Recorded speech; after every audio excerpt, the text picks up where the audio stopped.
ओम नमो भगवते वासुदेवाय नमः। आपके अपने YouTube चैनल जय मां कंजक में आपका बहुत बहुत स्वागत है। भगवान लक्ष्मी नारायण की कृपा आप और आपके परिवार पर सदा सर्वदा बनी रहे। श्रीमद् भागवत पुराण की कथाओं को आगे बढ़ाते हुए आज की कथा का आरंभ हम दक्ष प्रजापति की 60 कन्याओं के वंश का विवरण अध्याय से करेंगे। उम्मीद करती हूँ कथा का पूरा फल लेने के लिए आप कथा को शुरू से लेकर अंत तक जरूर श्रवण करेंगे। ओम नमो भगवते वासुदेवाय नमः। श्री सुखदेव जी कहते हैं, परीक्षित, तदंतर ब्रह्मा जी के बहुत अनुनय विनय करने पर दक्ष प्रजापति ने अपनी पत्नी असिकनी के गर्भ से 60 कन्याएं उत्पन्न की। वे सभी अपने पिता दक्ष से बहुत प्रेम करती थी। दक्ष प्रजापति ने उनमें से 10 कन्याएं धर्म को, 13 कश्यप को, 27 चंद्रमा को, 2 भूत को, 2 अंगीरा को, 2 कुशवाश को और शेष 4 ताक्ष नामक नामधारी कश्यप को ब्याह दी। परीक्षित, तुम इन दक्ष कन्याओं और इनकी संतानों के नाम मुझसे सुनो। इन्हीं की वंश परंपरा तीनों लोकों में फैली हुई है। धर्म की 10 पत्नियां थी, भानु, लंबा, कुकुम, जामी, विश्वा, साध्या, मरुतत्वी, वसु, मुहूर्ता और संकल्पा। इनके पुत्रों के नाम सुनो। राजन, भानु का पुत्र देव ऋषभ और उसका इंद्रसेन, लंबा का पुत्र विद्योत और उसके मेघगण, ककुंभु का पुत्र संकट, उसका कीकट और कीकट के पुत्र हुए पृथ्वी के संपूर्ण दुर्गे के अभिमानी देवता। जामी के पुत्र का नाम था स्वर्ग और उसका पुत्र हुआ नंदी। विश्वा के विश्वदेव हुए, उनके कोई संतान नहीं हुई। साध्या से साध्यगण हुए और उनका पुत्र हुआ अर्थसिद्धि। मरुतत्वी के 2 पुत्र हुए, मरुत्वान और जयंत। जयंत भगवान वसुदेव के अंश हैं, जिन्हें लोग उपेंद्र भी कहते हैं। मुहूर्ता से मुहूर्त के अभिमानी देवता उत्पन्न हुए। ये अपने अपने मुहूर्त में जीवों को उनके कर्मानुसार फल देते हैं। संकल्प का पुत्र हुआ संकल्प और उसका काम। वसु के पुत्र 8 वसु हुए, उनके नाम मुझसे सुनो। द्रोण, प्राण, ध्रुव, अर्क, अग्नि, दोष, वसु और विभा वसु। द्रोण की पत्नी का नाम था अभिमति। उससे हर्ष, शोक, भय आदि के अभिमानी देवता उत्पन्न हुए। प्राण की पत्नी ऊर्जस्वती के गर्भ से सह, आयु और पुरोजव नाम के 3 पुत्र हुए। ध्रुव की पत्नी धरणी ने अनेकों नगरों के अभिमानी देवता उत्पन्न किए। अर्क की पत्नी वासना के गर्भ से तृष्णा आदि पुत्र हुए। अग्नि नामक वसु की पत्नी धारा के गर्भ से दुरणिक आदि बहुत से पुत्र उत्पन्न हुए। कृति का पुत्र सकंद भी अग्नि से ही उत्पन्न हुए, उनसे विशाख आदि का जन्म हुआ। दोष की पत्नी श्रवणी के गर्भ से शिशुमार का जन्म हुआ। वे भगवान का कला अवतार है। वसु की पत्नी अंगीरसी से शिल्प कला के अधिपति विश्वकर्मा हुए। विश्वकर्मा के उनकी भार्या कृति के गर्भ से चाक्षुष मनु हुए और उनके पुत्र विश्वदेव एवं साध्यगण हुए। विभा वसु की पत्नी उषा से 3 पुत्र हुए, वेउष्ट, रोचिष और आतप। उनमें से आतप के पंचयाम नामक पुत्र हुआ। उसी के कारण सब जीव अपने अपने कर्मों में लगे रहते हैं। भूत की पत्नी दक्ष नंदिनी स्वरूपा के ने कोटि कोटि रुद्रगण उत्पन्न किए। इनमें रैवत, अज, भव, भीम, वाम, उग्र, वृषकपि, अजयपाग, अहिर्बंधु, बहुरूप और महान, ये 11 मुख्य हैं। भूत की दूसरी पत्नी भूता से भयंकर भूत और विनायक आदि का जन्म हुआ। ये सब 11वें प्रधान रुद्र महान के पार्षद हुए। अंगिरा प्रजापति की प्रथम पत्नी स्वधा ने पितृगण को उत्पन्न किया और दूसरी पत्नी सती ने अथर्वगिरस नामक वेद को ही पुत्र रूप में स्वीकार किया। कुशाव की पत्नी अर्ची से धूम्रकेशु का जन्म हुआ और धीष्णा से 4 पुत्र हुए, वेदशिरा, तेवल, वयून और मनु। ताक्षरे नामधारी कश्यप की 4 स्त्रियां थी, वनिता, कद्रु, पतंगी और यामिनी। पतंगी से पक्षियों का और यामिनी से श्लभों का जन्म हुआ। विनीता के पुत्र गरुड़ हुए, यही भगवान विष्णु के वाहन हैं। विनीता का ही पुत्र अरुण है, जो भगवान सूर्य के सारथी हैं। कद्रु से अनेकों नाग उत्पन्न हुए। परीक्षित, कृतिका आदि 27 नक्षत्राभिमानिनी देवियां चंद्रमा की पत्नियां हैं। रोहिणी से विशेष प्रेम करने के कारण चंद्रमा को दक्ष ने शाप दे दिया, जिससे उन्हें क्षय रोग हो गया था। उन्हें कोई संतान नहीं हुई। उन्होंने दक्ष को फिर से प्रसन्न करके कृष्ण पक्ष की क्षीण कलाओं के शुक्ल पक्ष में पूर्ण होने के वर तो प्राप्त कर लिया। अब तुम कश्यप पत्नियों के मंगल में नाम सुनो। वे लोक माताएं हैं, उन्हीं ये सारी सृष्टि उत्पन्न हुई है। उनके नाम है अदिति, दिति, दनु, काष्टा, अरिष्टा, सुरसा, इला, मुनि, क्रोधवशा, ताम्रा, सुरभा, स्वर्मा और तिमी। इसमें तिमी के पुत्र हैं जलचर, जंतु और शर्मा के बाघ आदि हिंसक जीव। सुरभि के पुत्र हैं भैंस, गाय तथा दूसरे 2 खुर वाले पशु। ताम्रा की संतान है बाज, गीद आदि शिकारी पक्षी। मुनि से अप्सराएं उत्पन्न हुई। क्रोधावेश के पुत्र हुए सांप, बिच्छू आदि विषैले जंतु। इला से वृक्ष, लता आदि पृथ्वी में उत्पन्न होने वाली वनस्पतियां और सुरसा से राक्षस, अरिष्टा से गंधर्व और काष्टा से घोड़े आदि 1 खुर वाले पशु उत्पन्न हुए। दनु के 61 पुत्र हुए। उनमें प्रधान के नाम सुनो। दिर्मूर्धा, शंभर, अरिष्ट, हैग्रीव, विभावसु, अयोमुख, शंकुचीरा, सर्भानु, कपिल, अरुण, पुलोमा, वृषपर्वा, एक चक्र, अनुदापन, धूम्रकेश, विरूपाक्ष, विपरचित्ती और दुर्जय। सर्वभानु की कन्या सुप्रभा से नमुची ने और वृषपर्भा की पुत्री शार्मिष्ठा से महाबली नहुष नंदन याति ने विवाह किया। दनु के पुत्र विशानर की 4 सुंदर कन्याएं थीं। इनके नाम थे उपदानवी, हेशिरा, पुलोमा और कालका। इनमें से उपदानवी के साथ हिरणाक्ष और हेशिरा के साथ क्रतु का विवाह हुआ। ब्रह्मा जी की आज्ञा से प्रजापति भगवान कश्यप ने ही वैशानर की शेष 2 पुत्रियां पुलोमा और कालका के साथ विवाह किया। उनसे पोलोम और काल के नाम के 60,000 रणवीर दानव हुए। इन्हीं का दूसरा नाम निवात कवच था। ये यज्ञ कर्म में विघ्न डालते थे, इसलिए परीक्षित तुम्हारे दादा अर्जुन ने अकेले ही उन्हें इंद्र को प्रसन्न करने के लिए मार डाला। ये उन दिनों की बात है जब अर्जुन स्वर्ग में गए हुए थे। विपरचत्ती की पत्नी सिंघिका के गर्भ से 101 पुत्र उत्पन्न हुए। उनमें सबसे बड़ा था राहु, जिसकी गणना ग्रहों में हो गई। शेष 100 पुत्रों का नाम था केतु। परीक्षित, अब क्रमश अदिति के वंश की परंपरा सुनो। इस वंश में सर्वव्यापक देवादिदेव नारायण ने अपने अंश से वामन रूप में अवतार लिया था। अदिति के पुत्र थे विवस्वान, अर्यमा, पूषा, त्वष्टा, सविता, भग, धाता, विधाता, वरुण, मित्र, इंद्र और वामन। यही 12 आदित्य कहलाए।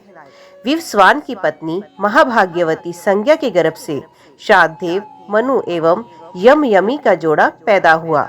संज्ञा ने ही घोड़ी का रूप धारण करके भगवान सूर्य के द्वारा भूलोक में 2 अश्विनी कुमारों को जन्म दिया। विवस्वान की पत्नी छाया, उसके श्नेश्वर और सावर्णी नामक 2 पुत्र हुए तथा तप्ती नाम की एक कन्या हुई। तप्ती ने स्वर्ण को पति रूप में वर्ण किया। अर्यमा की पत्नी मातृका थी। उसके गर्भ से चर्षणी नामक पुत्र हुए। वे कर्तव्य अकर्तव्य के ज्ञान से युक्त थे, इसलिए ब्रह्मा जी ने उन्हीं के आधार पर मनुष्य जाति की कल्पना की। पूषा के कोई संतान ना हुई।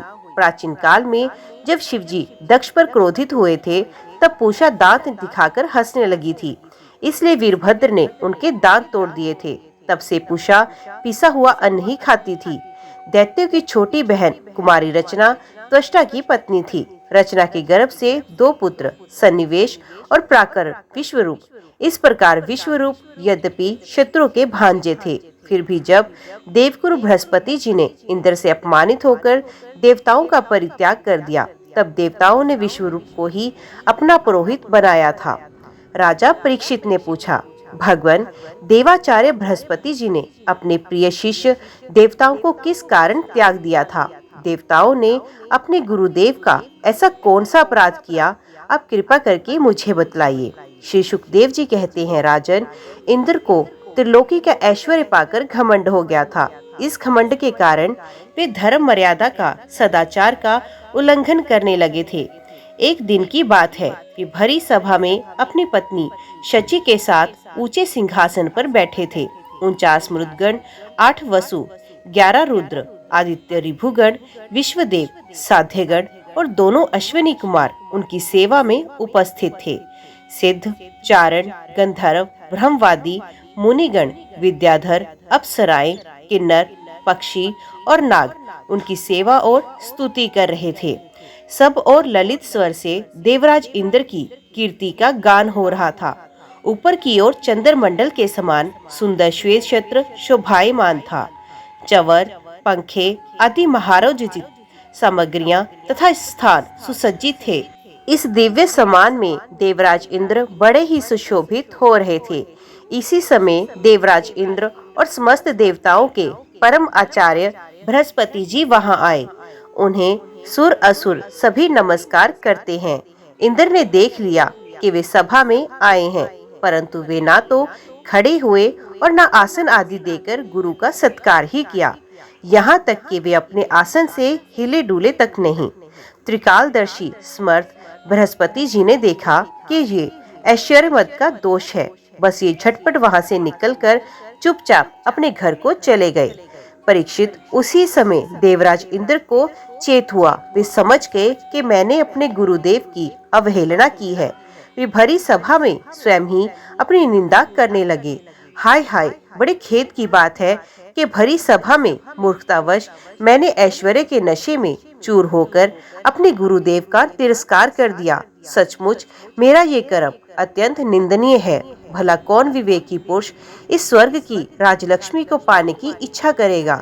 देखो तो सही, आज इसी ने मुझ देवराज को भी असुरों के से रजोगुणी भाव से भर दिया। जो लोग ये कहते हैं कि सार्वभौम राज सिंहासन पर बैठा हुआ सम्राट किसी के आने पर राज सिंहासन से ना उठे, वे धर्म का वास्तविक स्वरूप नहीं जानते।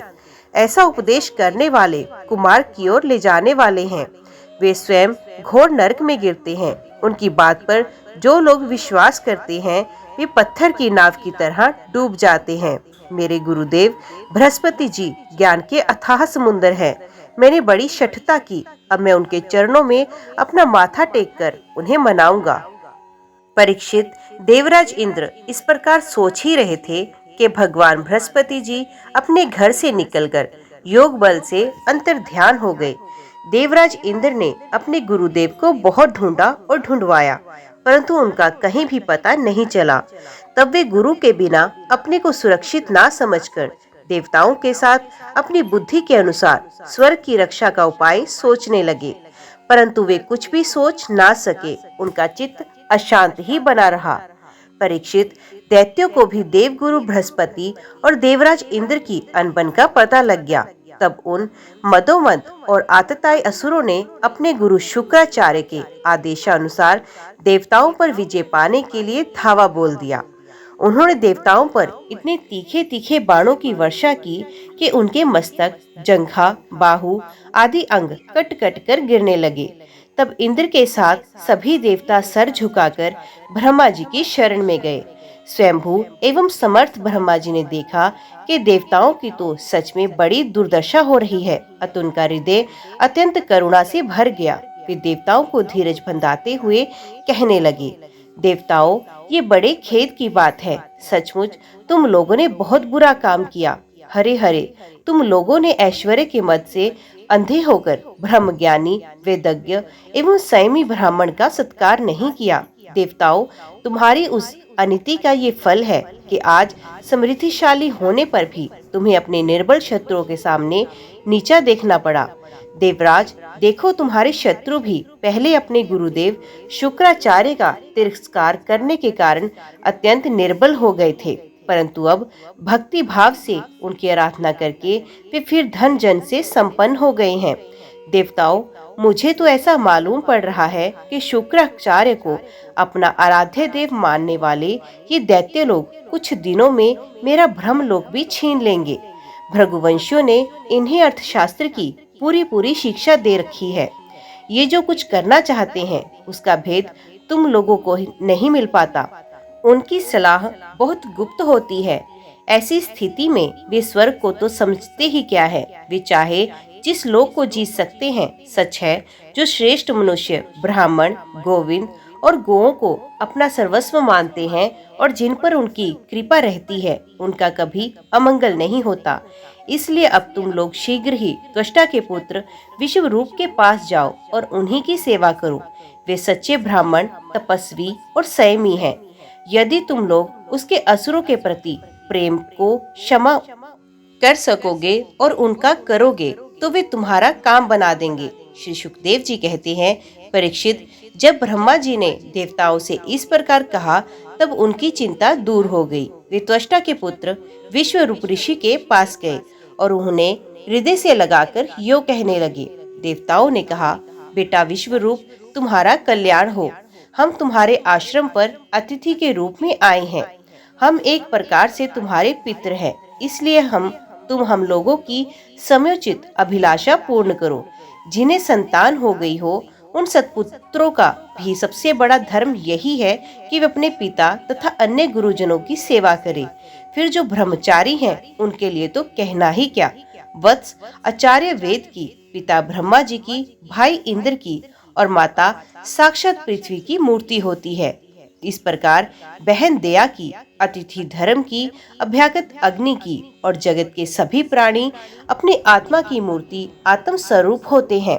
पुत्र, हम तुम्हारे पितर हैं। इस समय शत्रु ने हमें जीत लिया है।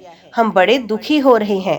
तुम अपने तपोबल से हमारा ये दुख, दारिद्र्य, पराजय टाल दो। पुत्र, तुम्हें हम लोगों की आज्ञा का पालन करना चाहिए। तुम ब्रह्मनिष्ठ ब्राह्मण हो, अतः जन्म से ही हमारे गुरु हो। हम तुम्हें आचार्य के रूप में वर्ण करके तुम्हारी शक्ति से अनायास ही शत्रुओं पर विजय प्राप्त कर लेंगे। पुत्र, आवश्यकता पड़ने पर अपने से छोटों का पैर छूना भी निंदनीय नहीं है। वेद ज्ञान को छोड़कर केवल अवस्था बड़प्पन का कारण भी नहीं है। श्री सुखदेव जी कहते हैं, परीक्षित, जब देवताओं ने इस प्रकार विषव रूप से प्रोहिति करने की प्रार्थना की, तब परम तपस्वी विषव रूप ने प्रसन्न होकर उनसे अत्यंत प्रिय और मधुर शब्दों में कहा। विश्वरूप ने कहा, पुरोहिती का काम ब्रह्म तेज को क्षीण करने वाला है, इसलिए धर्मशील महात्माओं ने उसकी निंदा की है। किंतु आप मेरे स्वामी हैं और लोकेश्वर होकर भी मुझसे उसके लिए प्रार्थना कर रहे हैं।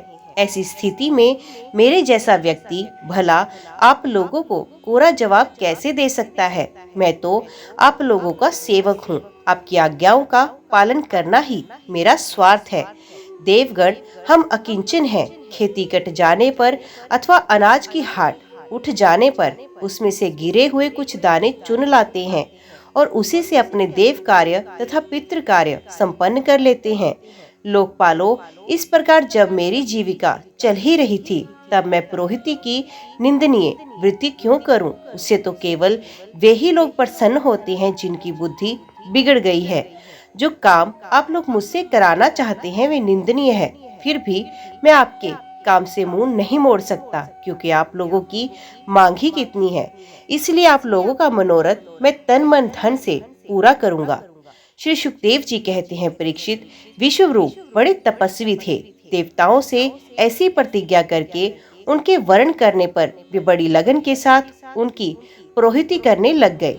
यद्यपि शुक्राचार्य ने अपने नीति बल से असुरों की सम्मति सुरक्षित कर दी थी, फिर भी समर्थ विश्वरूप ने वैष्णवी विद्या के प्रभाव से उनसे वे संपत्ति छीनकर देवराज इंद्र को दिला दी। राजन, जिस विद्या से सुरक्षित होकर इंद्र ने असुरों की सेना पर विजय प्राप्त की, उसका उद्धार बुद्धि विश्वरूप ने ही उन्हें उपदेश किया था। राजा परीक्षित ने पूछा, भगवान, देवराज इंद्र ने जिससे सुरक्षित होकर शत्रुओं को चतुरंगनी सेना को खेल खेल में अनायास ही जीतकर त्रिलोकी की राजलक्ष्मी का उपभोग किया, आप उस नारायण कवच को मुझे सुनाइए और ये भी बतलाइए कि उन्होंने उससे सुरक्षित होकर रणभूमि में किस प्रकार आक्रमणकारी शत्रुओं पर विजय प्राप्त की।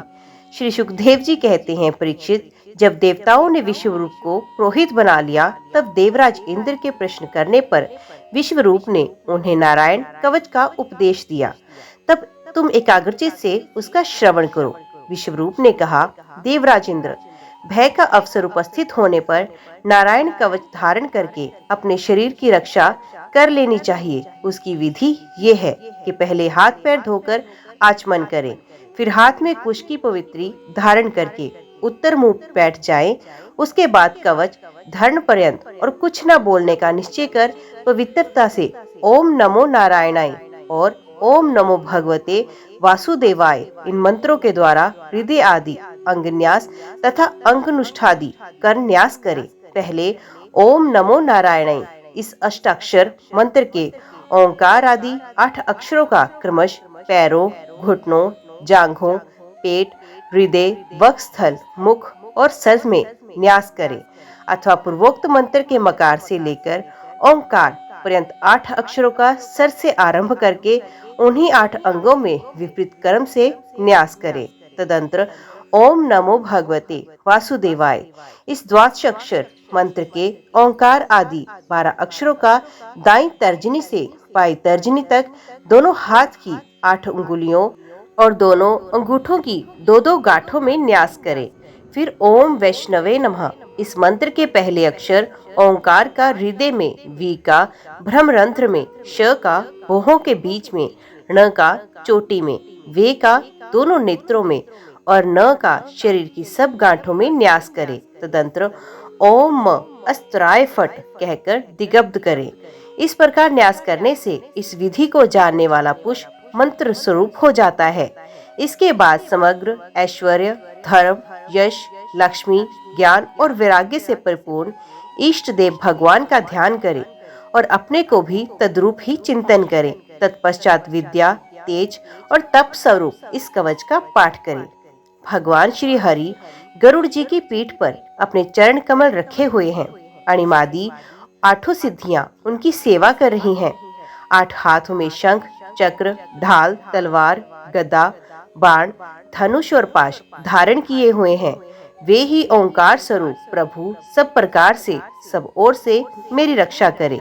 मत्स्य मूर्ति भगवान जल के भीतर जल जंतुओं से और वरुण के पास से मेरी रक्षा करे। माया से ब्रह्मचारी का रूप धारण करने वाले वामन भगवान स्थल पर और विश्व रूप श्री त्रिविक्रम भगवान आकाश में मेरी रक्षा करे। जिनके घोर अट्टहास से सब दिशाएं गूंज उठी थी और गर्भवती दैत्य पत्नियों के गर्भ गिर गए थे, वे दैत्य युद्धपतियों के शत्रु भगवान नरसिंह किले, जंगल, रणभूमि आदि विकट स्थानों में मेरी रक्षा करे। अपने दाढ़ों पर पृथ्वी को धारण करने वाले यज्ञ मूर्ति भगवान वराह मार्ग में परशुराम जी पर्वत के शिखरों पर और लक्ष्मण जी के सहित भरत के बड़े भाई भगवान रामचंद्र प्रवास के समय मेरी रक्षा करे। भगवान नारायण मारण मोहन आदि भयंकर अभिचारों और सब प्रकार के प्रमादों से मेरी रक्षा करे। ऋषि श्रेष्ठ नर गर्भ से योगेश्वर भगवान दत्तात्रेय योग के विघ्नों से और त्रिगुणाधिपति भगवान कपिल कर्म बंधनों से मेरी रक्षा करे। परम ऋषि सनंत कुमार कामदेव जी है गरीब भगवान मार्ग में चलते समय देव मूर्तियों को नमस्कार आदि ना करने से अपराध से, देव ऋषि नारद सेवा अपराधों से और भगवान कश्यप सब प्रकार से नरकों से मेरी रक्षा करे। भगवान धन्वंतरी कुपथ्य से, जितेंद्रिय भगवान ऋषभ देव सुख दुख आदि भयदायक द्वंद्वों से, यज्ञ भगवान लोकापवाद से, बलराम जी मनुष्यकृत कष्टों से और श्री शेष जी क्रोधवश नामक सर्पों के गण से मेरी रक्षा करे। भगवान श्री कृष्ण देवायन व्यास जी अज्ञान से, तत्बुद्धि देव पाखंडियों से और प्रमाद से मेरी रक्षा करे। धर्म रक्षा के लिए महान अवतार धारण करने वाले भगवान कल की पाप बहुल कलिकाल के दोषों से मेरी रक्षा करे। प्रातः काल भगवान केशव अपनी गदा लेकर कुछ दिन चढ़ आने पर भगवान गोविंद अपनी बांसुरी लेकर, दोपहर के पहले भगवान नारायण अपनी तीक्ष्ण शक्ति लेकर और दोपहर को भगवान विष्णु चक्र सुदर्शन लेकर मेरी रक्षा करे। तीसरे पहर में भगवान मधुसूदन अपना प्रचंड धनुष लेकर मेरी रक्षा करे। सायंकाल में ब्रह्मा आदि त्रिमूर्तिधारी माधव सूर्यास्त के बाद ऋषिकेश, अर्धरात्रि के पूर्व तथा अर्धरात्रि के समान अकेले भगवान पद्मनाभ मेरी रक्षा करे। रात्रि के पिछले प्रहर में श्री वत्सलांचन श्री हरि, उषा काल में खड़गधारी भगवान जनार्दन, सूर्य उदय से पूर्व श्री दामोदर और संपूर्ण संध्याओं में काल मूर्ति भगवान विश्वेश्वर मेरी रक्षा करे। सुदर्शन आपका आकार चक्र की तरह है। आपके किनारे का भाग प्रलयकालीन अग्नि के समान अत्यंत तीव्र है। आप भगवान की प्रेरणा से सब ओर घूमते रहते हैं। जैसे आग वायु की सहायता से सूखे घास फूस को जला डालती है, वैसे ही आप हमारी शत्रु सेना को शीघ्र से शीघ्र जला दीजिए। कमोद की गदा आपसे छूटने वाली चिंगारियों का स्पर्श वज्र के समान असह्य है। आप भगवान अजित की प्रिया है और मैं उनका सेवक हूँ, इसलिए आप कुष्मांड, विनायक, यक्ष, राक्षस, भूत और प्रेत आदि ग्रहों को अभी कुचल डालिए तथा मेरे शत्रुओं को चूर चूर कर दीजिए। शंखश्रेष्ठ, आप भगवान श्री कृष्ण के फूंकने से भयंकर शब्द करके मेरे शत्रुओं का दिल दहला दीजिए एवं यातुधान, प्रमथ, प्रेत, मातृका, पिशाच तथा ब्रह्म राक्षस आदि भयावने प्राणियों को यहाँ से झटपट भगा दीजिए। भगवान की प्यारी तलवार आपकी धार बहुत तीक्ष्ण है। आप भगवान की प्रेरणा से मेरे शत्रुओं को छिन्न भिन्न कर दीजिए। भगवान की प्यारी ढाल आप में सैकड़ों चंद्राकार मंडल है। आप पाप दृष्टि, पाप आत्मा शत्रुओं की आंखें बंद कर दीजिए और उन्हें सदा के लिए अंधा बना दीजिए। सूर्य आदि ग्रह, धूम्रकेतु आदि केतु, दुष्ट मनुष्य, सर्प आदि रेंगने वाले जंतु, दाढ़ों वाले हिंसक पशु, भूत प्रेत आदि तथा पापी प्राणियों से हमें जो जो भय हो और जो जो हमारे मंगल के विरोधी हो, वे सभी भगवान के नाम, रूप तथा आयुधों का कीर्तन करने से तत्काल नष्ट हो जाए। बृहद, रथंतर आदि सामवेद्य स्तोत्रों से जिनकी स्तुति की जाती है, वे वेद मूर्ति भगवान गरुड़ और विश्वसेन जी अपने नामोच्चारण के प्रभाव से हमें सब प्रकार की विपत्तियों से बचाएं। श्री हरि के नाम, रूप, वाहन, आयुध और श्रेष्ठ पार्षद हमारी बुद्धि, इंद्रिय, मन और प्राणों को सब प्रकार की आपत्तियों से बचाएं। जितना भी कार्य अथवा कारण रूप जगत है, वे वास्तव में भगवान ही है। इस सत्य के प्रभाव से हमारे सारे उपद्रव नष्ट हो जाएं। जो लोग ब्रह्म और आत्मा की एकता का अनुभव कर चुके हैं, उनकी दृष्टि में भगवान का स्वरूप समस्त विकल्पों, भेदों से रहित है। फिर भी वे अपनी माया शक्ति के द्वारा भूषण, आयुध और रूप नामक शक्तियों को धारण कर सकते हैं। ये बात निश्चित रूप से सत्य है। इसी कारण सर्वज्ञ, सर्वव्यापक भगवान श्री हरि सदा सर्वत्र सब स्वरूपों से हमारी रक्षा करे। जो अपने भयंकर अट्टहास से सब लोगों के भय को भगा देते हैं और अपने तेज से सबका तेज ग्रस लेते हैं, वे भगवान नरसिंह दिशा विदिशा में नीचे ऊपर, बाहर भीतर सब ओर हमारी रक्षा करे। देवराज इंद्र, मैंने तुम्हें ये नारायण कवच सुना दिया। इस कवच से तुम अपने को सुरक्षित कर लो, बस फिर तुम अनायास ही सब दैत्य युद्धपतियों को जीत लोगे। इस नारायण कवच को धारण करने वाला पुरुष जिसको भी अपने नेत्रों से देख लेता अथवा पैर से छू देता है, वे तत्काल समस्त भयों से मुक्त हो जाता है।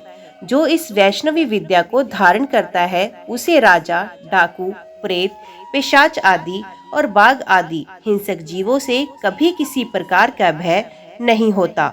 देवराज, प्राचीन काल की बात है, एक कौशिक गोत्री ब्राह्मण ने इस विद्या को धारण करके योग धारणा से अपने शरीर मरुभूमि में त्याग दिया। जहाँ उस ब्राह्मण का शरीर पड़ा था, उसके ऊपर से एक दिन गंधर्वराज चित्ररथ अपनी स्त्रियों के साथ विमान पर बैठकर निकले। वहां आते ही वे नीचे की ओर सर किए विमान सहित आकाश से पृथ्वी पर गिर पड़े। इस घटना से उनके आश्चर्य की सीमा ना रही। जब उन्हें वाल्खिल्य मुनियों ने बतलाया कि ये नारायण कवच धार करने का प्रभाव है, तब उन्होंने उस ब्राह्मण देवता की हड्डियों को ले जाकर पूर्व वाहिनी सरस्वती नदी में प्रवाहित किया। और फिर स्नान करके वे अपने लोक को चले गए। श्री सुखदेव जी कहते हैं, परीक्षित, जो पुरुष इस नारायण कवच को समय पर सुनता है और जो आदर पूर्वक इसे धारण करता है, उसके सामने सभी प्राणी आदर से झुक जाते हैं और वे सब प्रकार के भयों से मुक्त हो जाता है। परीक्षित, शतक्रतु इंद्र ने आचार्य विश्व रूप से इस वैष्णवी विद्या प्राप्त करके रणभूमि में असुरों को जीत लिया और त्रिलोक लक्ष्मी का उपभोग करने लगा। ओम नमो भगवते वासुदेवाय नमः। आज की वीडियो में इतना ही। उम्मीद करती हूँ वीडियो आपको पसंद आई होगी। वीडियो पसंद आई हो तो वीडियो को लाइक और चैनल को सब्सक्राइब जरूर कीजिएगा। कमेंट बॉक्स में जय श्री हरि लिखकर अपनी हाजिरी और अपने सुझाव देना ना भूलिएगा। तो मिलते हैं अगले अध्याय के साथ। तब तक के लिए देखते व सुनते रहिए। जय मां कंजक, जय माता दी।